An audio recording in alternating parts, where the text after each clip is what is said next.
Hello dear students, आज के इस लेक्चर के अंदर हम पढ़ने वाले हैं aromatic compound, anti aromatic compound, non aromatic, Meta directing group, calculation of sigma and pi bond, acidic और बेसिक स्ट्रेंथ कैसे कंपेयर करें और स्टेबिलिटी ऑफ कार्बोकैटायन, कार्बोएनायन और फ्री रेडिकल। लेकिन ये सारे टॉपिक एक कॉमन टॉपिक से रिलेटेड हैं जिसको हम रेजोनेंस बोलते हैं। अगर आपको रेजोनेंस पहली 4 से 5 मिनट में समझ में आ गया तो ये मान लीजिए आपको ये सारी चीज़ें बहुत आसानी से समझ में आ जाएंगी। इसलिए ये टॉपिक हमारा आसान हो जाए, इसलिए मैं आपको थोड़ा सा जो है रिकैप में एक प्रकार जल्दी से रेजोनेंस बता देता हूँ। रेजोनेंस बेसिकली होती है शिफ्टिंग ऑफ पाई इलेक्ट्रॉन। आपको पता होगा हमारा सिंगल बॉन्ड होता है जिसमें सिग्मा बॉन्ड होता है, डबल बॉन्ड होता है, डबल में एक सिग्मा एक पाई होता है, और ट्रिपल में हमारा 2 पाई और एक सिग्मा होता है। तो सिंगल बॉन्ड मतलब सिग्मा, डबल बॉन्ड यानी एक सिग्मा एक पाई, और ट्रिपल बॉन्ड यानी 2 पाई एक सिग्मा। तो शिफ्टिंग ऑफ पाई, अब स्टार्टिंग कहाँ से हो रही है? शिफ्टिंग ऑफ पाई की डबल से, यानी एक चीज तो कंपलसरी है, अभी रेजोनेंस तभी होगा जब हमारे पास क्या प्रेजेंट होगा, डबल बॉन्ड प्रेजेंट होगा।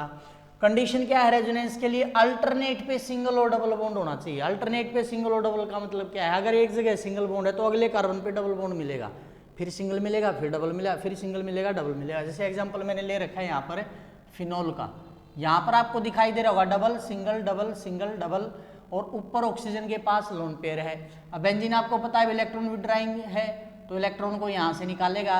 अब इस कार्बन के पहले कितने बॉन्ड थे? 1 2 3 4 ऑलरेडी थे, 2 इलेक्ट्रॉन ये आगे एक बॉन्ड ये बनाएगा, लेकिन कार्बन तो 4 ही बॉन्ड रखेगा, तो ये डबल बॉन्ड शिफ्ट हो जाएगा। यही शिफ्टिंग क्या कहलाती है? रेजोनेंस कहलाती है। तो जैसे ही शिफ्ट करेगा, अब कितने इलेक्ट्रॉन थे भी इसके अंदर? 2 इलेक्ट्रॉन थे, तो 2 इलेक्ट्रॉन यहाँ आगे नेगेटिव चार्ज, यहाँ पे क्या आ गया हमारा डबल बॉन्ड OH, एक लोन पेयर शिफ्ट कर गया है पॉजिटिव चार्ज। बाकी सेम बना दीजिए। जो एकदम से सारी स्ट्रक्चर बनाने की कोशिश करेगा भाई उसकी गलती होगी होगी, तो हमें केवल एक एक करते हुए शिफ्ट करना है। अब कार्बन भी अपने ऊपर क्या नहीं रखना चाहता? पॉजिटिव नेगेटिव चार्ज नहीं रखना चाहता, वो क्या करेगा? इसको आगे भेज देगा। आगे भेजते ही यहाँ कार्बन कार्बन के बीच क्या आ जाएगा? फिर से डबल बॉन्ड, फिर वही कंडीशन आ गई, 2 डबल बॉन्ड इकट्ठे रहेंगे नहीं, तो ये नेक्स्ट पोजीशन पे चला जाएगा। तो यहाँ पर हमारा क्या हो गया? डबल बॉन्ड आ गया, ये इलेक्ट्रॉन यहाँ आ गया नेगेटिव चार्ज, ये डबल बॉन्ड OH, बाकी सारा सेम बनाना, ये कोई चेंज है ही नहीं। नेक्स्ट फिर से कार्बन नेगेटिव नहीं रखना चाहता, ये यहाँ पे और ये यहाँ पे, तो ये क्या दिखा देगा? बेंजीन रिंग, यहाँ डबल, अब यहाँ डबल आ गया है, यहाँ पर लोन पेयर नेगेटिव आ गया है, और double bond OH lone pair positive, और उसके बाद ये यहाँ पर और ये वापिस यहाँ पर, तो क्या हो गया? यहाँ डबल बॉन्ड आ गया, यहाँ डबल आ गया, यहाँ डबल आ गया, यहाँ वापिस से सिंगल हो गया, और ये हो गया। तो आप देखोगे ये जो स्ट्रक्चर बनी है हमारी 5, 1 2 3 4 एंड 5, 5 में से ये जो 3 स्ट्रक्चर हैं, आपको पता होगा बेंजीन की 1 2 पोजीशन को ऑर्थो बोला जाता है बेटा, 1 3 पोजीशन को मेटा बोला जाता है, और 1 4 पोजीशन को पैरा बोला जाता है। तो 1 2 पे देखोगे इलेक्ट्रॉन डेंसिटी यहाँ पे बड़ी है तो ऑर्थो पे बड़ी है, फिर भी क्या 3 पे बड़ी है? ये 1 2 3 पे इलेक्ट्रॉन डेंसिटी नहीं बढ़ी, यानी मेटा पे नहीं बढ़ी, फिर भी 1 2 3 4 1 4 पे बड़ी है, यानी पैरा पे बड़ी है 1 4 पे। तो इसलिए हम बोलते हैं जैसे फिनोल है या एलोजन है, उसको हम क्या बोलते हैं? ऑर्थो पैरा डायरेक्टिंग ग्रुप बोलते हैं। क्यों भाई? क्योंकि इलेक्ट्रॉन डेंसिटी कहाँ पे बढ़ती है? ऑर्थो पे, पैरा पे, ऑर्थो पे, मेटा पे नहीं बढ़ती, इसलिए इन ग्रुप्स को क्या बोला जाता है? Ortho para directing group. और जो मेजर प्रोडक्ट बनेगा, ऑर्थो वाला माइनर बनता है प्रोडक्ट कम अमाउंट के अंदर, और पैरा वाला प्रोडक्ट बनता है मेजर। यहाँ पर क्वेश्चन आपके माइंड में आ सकता है सर ऐसा क्यों? क्योंकि भाई यहाँ पर जब कोई ग्रुप आएगा तो यहाँ पे ऑलरेडी ग्रुप है 1 2 पे होगा, तो आपस में रिपल्सन होगा, रिपल्सन से स्टेबिलिटी घटेगी, स्टेबिलिटी घटेगी तो अमाउंट भी घटेगी। जबकि यहाँ पे पैरा बिल्कुल अपोजिट है, कोई रिपल्सन नहीं होगा तो स्टेबिलिटी सबसे ज्यादा, इसलिए इसकी अमाउंट क्या होगी? मेजर होगी। अब बात कर लेते हैं Meta directing group. Meta directing group जितने मैं बता दूंगा, यहाँ पे आप एक बार समझ लो। साइनाइड जो है एक मेटा डायरेक्टिंग ग्रुप है, मतलब OH को तो क्या करना पड़ रहा था? अभी लोन पेयर बेंजीन ने निकाल लिए थे, यहाँ पर साइनाइड बेंजीन से इलेक्ट्रॉन निकालेगा, क्योंकि ऑक्सीजन मोर इलेक्ट्रोनेगेटिव है, ये यहाँ से इलेक्ट्रॉन लेगा। अब यहाँ से इलेक्ट्रॉन शिफ्ट होते भी इस कार्बन का बॉन्ड एक कम हो गया, तो ये बेंजीन के अंदर से इलेक्ट्रॉन निकालेगा, क्या बनाएगा? Benzene ring as it is. यहाँ पर भी वही सेम काम करना है, जो इलेक्ट्रॉन जहाँ से निकले वहीं पे अब ये इलेक्ट्रॉन गया है इस कार्बन से, तो यहाँ पर कौन सा चार्ज आ जाएगा, पॉजिटिव। यहाँ पर क्या आ गया, डबल बॉन्ड, यहाँ पर C डबल बॉन्ड N, एक लोन पहले था और एक और आ गया नेगेटिव, बाकी डबल बॉन्ड वहीं बना दीजिए, ये यहाँ पर, ये यहाँ पर, ठीक है।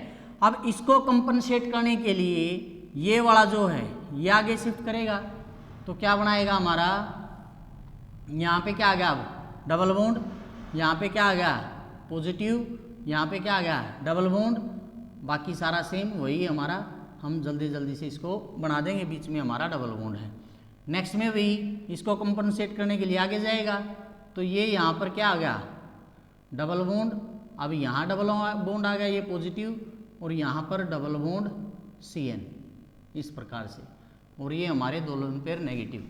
नेक्स्ट में भी ये वापिस और ये वापिस इस प्रकार से, तो यहाँ पर जो है वापिस से हमारा क्या बन गया C ट्रिपल बॉन्ड N, यहाँ पर डबल, यहाँ पर डबल, और यहाँ पर वापिस से डबल। इसमें भी 5 स्ट्रक्चर बनी है, लेकिन आप देखो यहाँ पर ऑर्थो पे इलेक्ट्रॉन डेंसिटी घटी, पॉजिटिव आया, फिर इलेक्ट्रॉन डेंसिटी पैरा पे घटी, फिर इलेक्ट्रॉन डेंसिटी ऑर्थो पे घटी, मेटा पे तो घटी नहीं।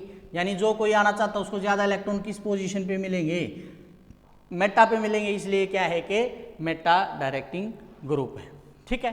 अब आ जाते हैं हम एरोमेटिक कंपाउंड पे। भाई सिंपल सी बात है, जो हक्कल रूल को फॉलो करेगा, जिसको बोला जाता है 4n+2 पाई इलेक्ट्रॉन, क्या बोलते हैं इसको, हक्कल रूल, वो क्या कहलाएगा, एरोमेटिक कहलाएगा। दूसरी कंडीशन भाई कंपाउंड कैसा होना चाहिए, साइक्लिक।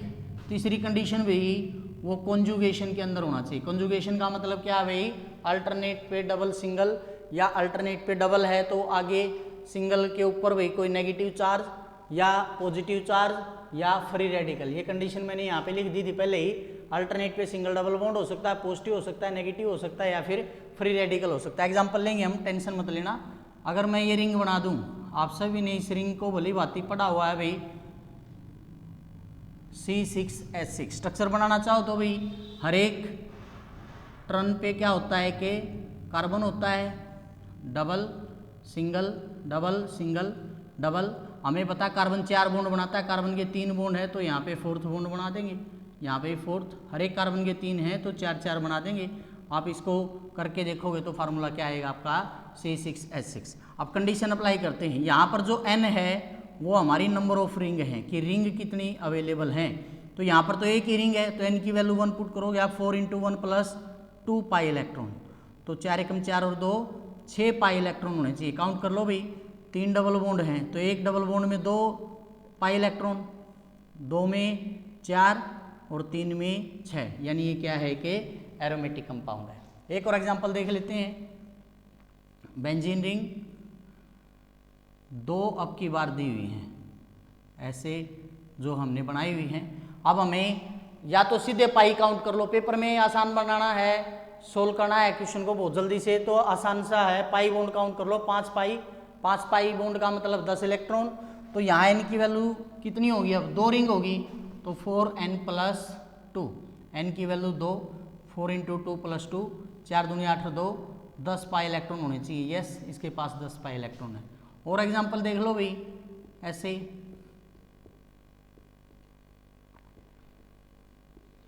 अब की बार N की वैल्यू कितनी होगी, 3 + 2, तो 14 पाई होने चाहिए इलेक्ट्रॉन।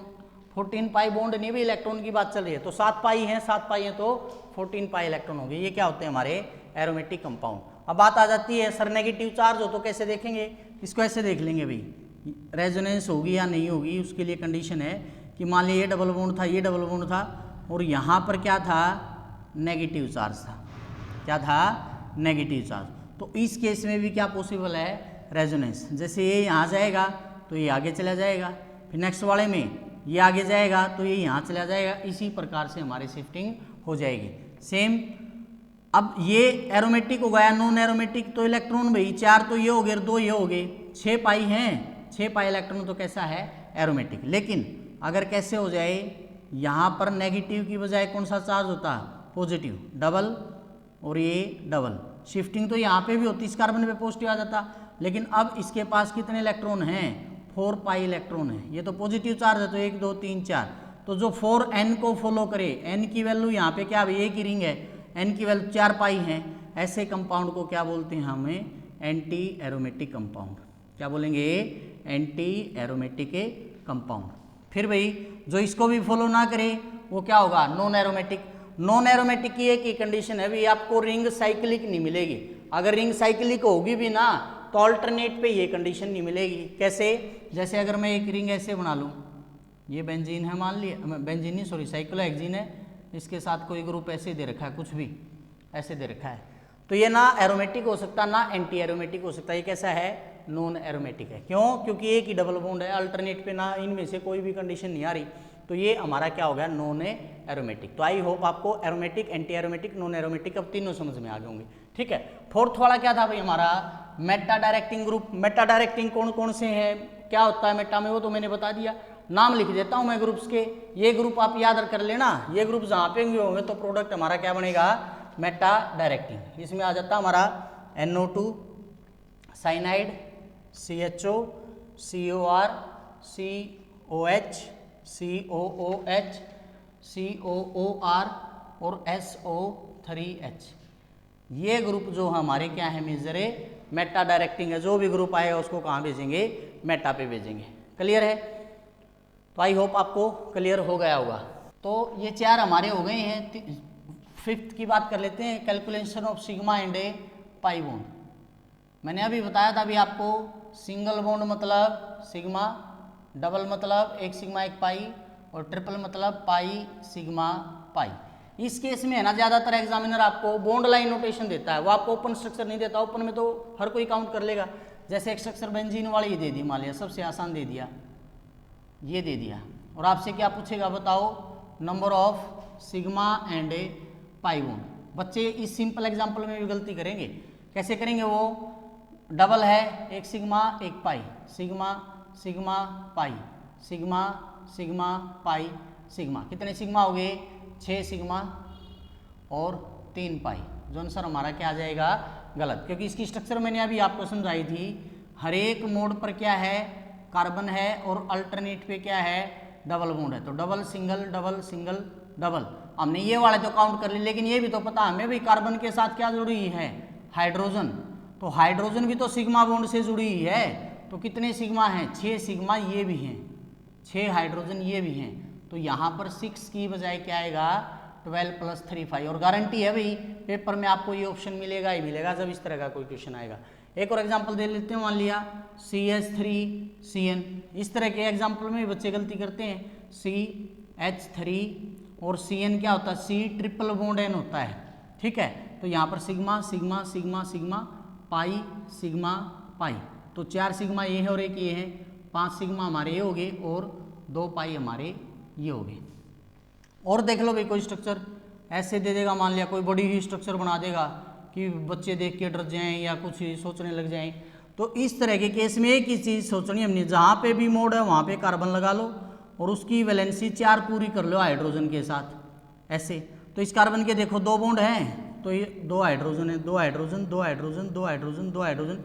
इस कार्बन के 3 बॉन्ड हैं, 1 हाइड्रोजन। इस कार्बन के भी 3 बॉन्ड है, 1 हाइड्रोजन। इस कार्बन के 2 बॉन्ड हैं, 2 हाइड्रोजन। इसका 1 बॉन्ड है, 3 हाइड्रोजन 3 हाइड्रोजन 2 हाइड्रोजन। आप काउंट कर लो, सारे ही सिग्मा हैं, तो बस काउंटिंग करनी है, हो जाएगा।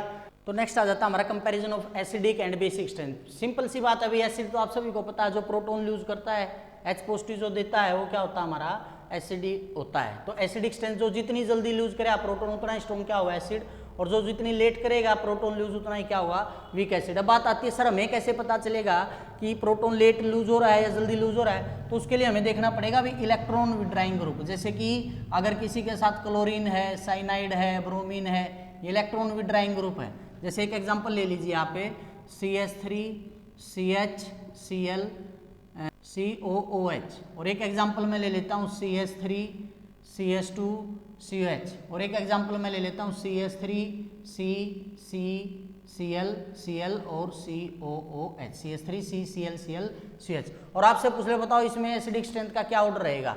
तो सबसे कम जो एसिडिक स्ट्रेंथ रहेगी इसकी रहेगी।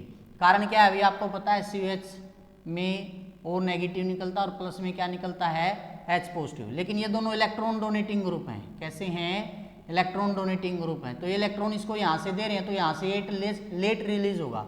यहाँ पर है ये इलेक्ट्रॉन डोनेटिंग, लेकिन इसके साथ कौन जुड़ा हुआ है, एक इलेक्ट्रॉन विड्राइंग ग्रुप जुड़ा हुआ है। इलेक्ट्रॉन विड्राइंग ग्रुप क्या करेगा, इससे इलेक्ट्रॉन को निकालेगा, इससे इलेक्ट्रॉन को निकालेगा, तो क्या होगा, यहाँ से जल्दी क्या निकलेगा, H पॉजिटिव। जबकि यहाँ पे 2 Cl आ गए, 2 इलेक्ट्रॉन विड्राइंग ग्रुप आ गए, और जल्दी निकलेगा। तो क्या ऑर्डर हो जाएगा, सबसे स्ट्रॉन्ग एसिड कौन होगा हमारा, थर्ड वाला, फिर फर्स्ट वाला, और फिर सबसे कम एसिडिक हमारा कौन होगा, थर्ड वाला, क्योंकि इसके पास क्या प्रेजेंट था, इलेक्ट्रॉन डोनेटिंग ग्रुप। बेस उल्टा होता आपको पता, जो H नेगेटिव इजीली देगा स्ट्रॉन्ग बेस, लेट देगा वीक बेस। यहाँ पर मायने रखता है इलेक्ट्रॉन डोनेटिंग ग्रुप अटैच है या नहीं। मतलब जैसे मैंने एग्जांपल ले लिया भाई, ये मान लिया सिंपल सा ले लेते हैं CH3NH2, हमें पता है इसके पास लोन पेयर अवेलेबल है, डोनेट करेगा तो क्या होगा, बेस होगा। फिर मैंने ले लिया CH3 का ट्वाइस NH, कैसे बना सकता हूँ इसको, ये हमारा NH हो गया, इस तरफ CH3, इस तरफ CH3, और फिर ले लिया मैंने CH3 का थ्राइस N, तो ये ऐसे बना देंगे, N के पास लोन पेयर और 3 क्या हमारे CH3 ग्रुप। मैंने बताया भी R ग्रुप हमारा इलेक्ट्रॉन डोनेटिंग ग्रुप है, एक दे रहा है इलेक्ट्रॉन, यहाँ कितने दे रहे हैं इलेक्ट्रॉन 2, और यहाँ कितने दे रहे हैं इलेक्ट्रॉन 3, तो 3 ज़्यादा है, कुछ तो अवेलेबल पहले से ही था इलेक्ट्रॉन पेयर डोनेशन के लिए। यहाँ पे लिख देते हैं electron pair available for donation, इसके लिए अवेलेबल है, ये डोनेशन के लिए अवेलेबल है। तो यहाँ पर एक डोनेट कर रहा था, यहाँ पे डोनेट तो एक करना ही था, लेकिन ये साथ में एक अल्काइल ग्रुप, यहाँ 2 और यहाँ 3, तो यहाँ सबसे ज़्यादा है, तो सबसे ज़्यादा बेसिक ये होगा, उससे कम ये, और सबसे कम बेसिक ये होगा, लेकिन होंगे तीनों ही बेसिक। नेक्स्ट आ जाता है हमारा रिएक्शन इंटरमीडिएट। नाम से ही पता चल रहा है रिएक्शन के दौरान जो बनेंगे, मतलब form during conversion of reactant into product. ये हाईली रिएक्टिव होते हैं, शॉर्ट लिव्ड होते हैं, इसलिए इमीडिएटली डिसोसिएट होकर के क्या बनाते हैं, प्रोडक्ट बनाते हैं। तो 5 रिएक्शन इंटरमीडिएट हम देख रहे हैं। कार्बोकैटायन, नाम से ही पता चल रहा है जब कार्बन के ऊपर कौन सा चार्ज आएगा, पॉजिटिव। कार्बो एनायन, जब कार्बन के ऊपर कौन सा चार्ज होगा, नेगेटिव। फ्री रेडिकल, जब कार्बन के पास एक इलेक्ट्रॉन होगा। कार्बिन Cr2 होता भी, इसके में एक लोन पेयर अवेलेबल होता है, इलेक्ट्रॉन 6 होते हैं। और नाइट्रीन भी कार्बन के साथ, इसमें यहाँ पर हमारे 2 लोन पेयर होते हैं, डबल बॉन्ड होते हैं, इसके पास भी इलेक्ट्रॉन कितने होते हैं, 6। नाइट्रीन इतना आता नहीं है, मेन हम 4 पे फोकस करेंगे। कार्बोकैटायन क्या है भाई, जैसे मेरे पास है CH3Cl, chlorine more electronegative electron को लेके जाएगा तो क्या होगा, कार्बन को इलेक्ट्रॉन देना पड़ेगा भाई, तो कार्बन पे कौन सा चार्ज आ गया, पॉजिटिव। प्लस में क्या निकल गया, Cl नेगेटिव, तो ये क्या बन गया हमारा, मिथाइल कार्बोकैटायन। क्या बन गया भाई, मिथाइल कार्बोकैटायन। इसका ऑर्डर पूछा जाता है, स्टेबिलिटी ऑर्डर या रिएक्टिविटी ऑर्डर। तो tertiary carbocation greater than secondary, greater than primary, greater than methyl. अब आप बोलोगे सर ये ऑर्डर कैसे याद करें, भाई इसका समझा ही देता हूं मैं। टर्सरी कार्बोकैटायन का मतलब क्या है, सपोज कीजिए टर्सरी का मतलब क्या है, अब यहाँ पर तीनों जगह पे कौन सा ग्रुप आ गया, मिथाइल ग्रुप आ गया है। अब देखो वही चीज़ आ गई, ये भी इलेक्ट्रॉन डोनेट करा है, ये भी इलेक्ट्रॉन डोनेट करा है, ये भी इलेक्ट्रॉन डोनेट करा है, तो बहुत जल्दी बॉन्ड टूटेगा, यानी CH3 पॉजिटिव, ये टर्सरी कार्बोकैटायन है, सबसे जल्दी बनेगा। ग्रेटर देन, अब यहाँ पर एक H लगा दो भाई। अब कितने R ग्रुप है डोनेट करने वाले, 2 हैं, इंडक्टिव इफेक्ट बोलते हैं इसको। CH3 यहाँ पर अब H है, तो ये सेकेंडरी हो गया। फिर CH3, एक मिथाइल ग्रुप रह गया, बाकी जगह H है, मिथाइल प्राइमरी हो गया। और ग्रेटर देन, ये हमारा हमने स्टार्टिंग में बनाया था CH3 पॉजिटिव। जो ऑर्डर कार्बोकैटायन का होता है वही ऑर्डर किसका होता है, फ्री रेडिकल का, यानी tertiary free radical greater than secondary, greater than primary, greater than methyl free radical. Reason उसका भी वही है भाई, जब बॉन्ड टूटेगा तो एक एक अपना इलेक्ट्रॉन लेके जाएगा, तो ऑर्डर 3 वाले केस में सबसे जल्दी टूटेगा, सेकंड में उससे लेट, प्राइमरी में उससे लेट, और मिथाइल में सबसे लेट। एनायन का मतलब क्या होगा भाई, उल्टा हो गया, यहाँ पर तो सबसे जल्दी पॉजिटिव बन रहा है, नेगेटिव तो सबसे लेट बनेगा, यानी इसमें मिथाइल कार्बो एनायन सबसे कम होता है, सबसे जल्दी बनता है, फिर प्राइमरी, फिर सेकेंडरी, और फिर टर्सरी। कार्बिन मैंने बता ही दिया भाई, जिसके पास 6 इलेक्ट्रॉन होंगे और हमारा Cr2, इसकी स्ट्रक्चर बनाना चाहो तो ऐसे बना सकते हो भाई, Cr2 ये लोन पेयर है, इलेक्ट्रॉन काउंट करके देखोगे 1 2 3 4 5 6, ठीक है। तो बात कर लेते हैं क्वेश्चंस की। सबसे पहला क्वेश्चन है हमारा, विच इज एरोमेटिक। एरोमेटिक के लिए क्या कंडीशन बताई थी भाई, हमारा क्या होना चाहिए, 4n + 2 पाई इलेक्ट्रॉन होने चाहिए। तो फ्यूरोन में अगर आप देखोगे पेपर में आपको नाम मिलेगा, स्ट्रक्चर नहीं मिलेगी। यहाँ पर मैंने स्ट्रक्चर बना दी है, तो 2 इलेक्ट्रॉन यहाँ पे है और ऑक्सीजन के पास भी लोन पेयर होते हैं। तो फ्यूरान में क्या दिख रहा है आपको, 2 और 2 4 इलेक्ट्रॉन यहाँ दिख रहे हैं। अब n की वैल्यू 1 पुट करोगे तो 4 पाई, लेकिन अगर इन 2 को भी काउंट कर लो तो 8 कर लोगे, लेकिन 4 ही रखो इसको। ये किसको फॉलो नहीं करा, इसको फॉलो नहीं। साइक्लोब्यूटीन भी 2 इलेक्ट्रॉन है। साइक्लोहेप्टाट्राइन काउंट करके देखो 1 2 3 4 5 6 कंडीशन बताई थी मैंने आगे, पॉजिटिव नेगेटिव या फ्री रेडिकल हो सकता है। तो आंसर हमारा क्या हो गया, ये हो गया। Which of following is Meta directing, अभी बता के आया था अभी लिस्ट में COR, डबल बॉन्ड है C2 के अंदर, तो डबल में मैंने अभी बताया था एक सिग्मा होता है एक pi. Order of decreasing basic strength आपको बताना ही है कि सबसे डिक्रीजिंग का मतलब क्या है, सबसे ज़्यादा कौन होगा, फिर उसके बाद उससे कम उससे कम उससे कम।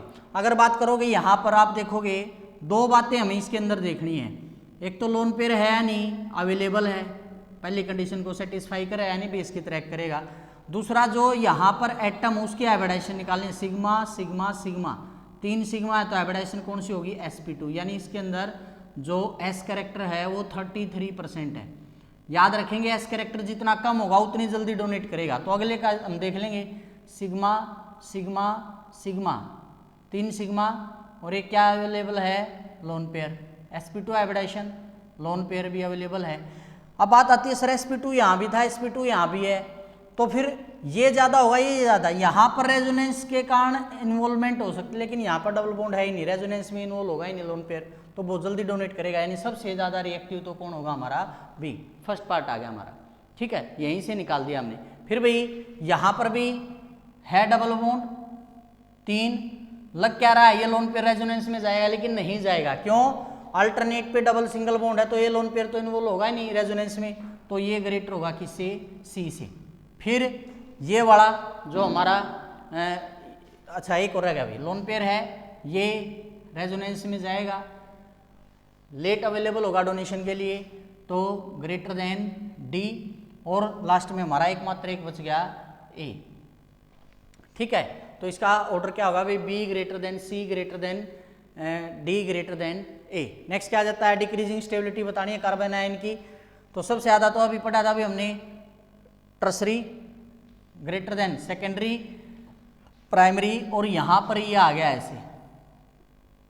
अब यहाँ पर जो कॉन्सेप्ट अप्लाई करना बहुत इंपॉर्टेंट है, यहाँ पर हमें फिर से जो कार्बन आयन है ना, ये वाला जो कार्बन है, इसकी हमने हाइब्रिडाइजेशन देखनी है। हाइब्रिडाइजेशन के बेसिस पर जितना ज़्यादा परसेंटेज क्या अवेलेबल होगा हमारा एस कैरेक्टर, उतनी ज़्यादा क्या होगी, स्टेबिलिटी। इसमें एक चीज़ और हो रही है, अगर आपको ध्यान दे रहा हो, ये नेगेटिव चार्ज जो यहाँ है ये किसके अंदर इन्वॉल्व होगा, रेजोनेंस के अंदर इन्वॉल्व होगा। रेजोनेंस क्या लेकर के आता है, स्टेबिलिटी। तो सबसे ज़्यादा स्टेबल ये, फिर उसके बाद ये, फिर ये और फिर ये। तो लास्ट में भी एसिडिटी बतानी है। एसिडिटी के लिए मैंने क्या बताया था, इलेक्ट्रॉन विड्राइंग ग्रुप देखना है। तो आपको देखेंगे फ्लोरीन सबसे ज़्यादा इलेक्ट्रोनेगेटिव, तो 3 केस में फ्लोरीन सबसे पहला, यानी इन तीनों में से कोई भी ऑप्शन हो सकता है। फिर उससे नेक्स्ट देखेंगे भाई, नेक्स्ट में क्या है, साइनाइड यहाँ है, साइनाइड यहाँ है, यानी इन दोनों में से कोई हो सकता है। लेकिन यहाँ पर इलेक्ट्रॉन डोनेटिंग ग्रुप आ गया, तो ये लेट देगा, जबकि ये क्या देगा, जल्दी देगा, क्योंकि भाई इलेक्ट्रॉन डोनेटिंग ग्रुप होगा तो COH क्या करेगा, लेट H रिलीज करेगा, तो जल्दी कौन रिलीज करेगा, HCOH। तो इसका ऑप्शन क्या हो जाएगा हमारा, सी। तो ये थी आपकी वीडियो आज के लेक्चर के अंदर, इतना ही। मिलते हैं आपसे नेक्स्ट लेक्चर में। Thank you.